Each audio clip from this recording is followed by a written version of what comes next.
All right, so who here is a fan of SCOTUS lately? Anyone?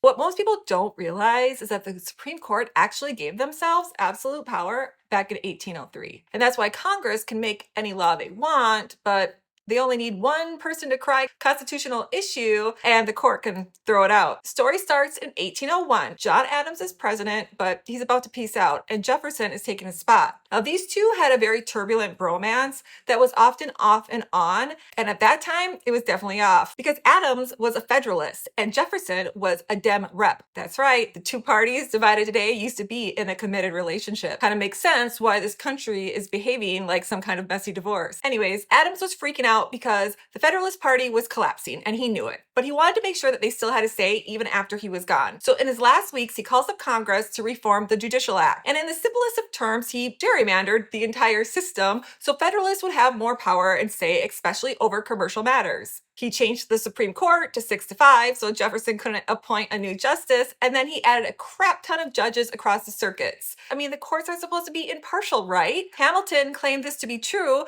and why they deserve such lifelong tenures. You guys, they couldn't even make it past 10 years. Good job, Hamilton. Now, these judicial appointments were signed and sealed when Jefferson came into office, but not all had received their commissions yet. Judges did not become officially a judge until they received their commission. It's kind of like, I don't know, how some House representative might have won an election and they didn't actually get in because the Speaker of the House never confirmed them, which is basically the same kind of thing. But Jefferson knew this, so he ordered Madison not to deliver any of the remaining commissions. Now, one of these judges, Marbury, asked the Supreme Court to force Madison to deliver his commission, but Marshall, who was the Chief Justice at the time, was a Federalist ally. But this put him in a predicament because if he ordered Jefferson to comply, Jefferson could just ignore the court and would expose it as being weak. If he sided with Marbury, he'd confirm partisan, which would then erode public confidence in the court, which is even more damaging than the prior. So instead, he did both. He said Marbury had the right to his commission and that Madison violated that right. But then he struck down the section of the Judiciary Act that would have given the court power to actually issue that order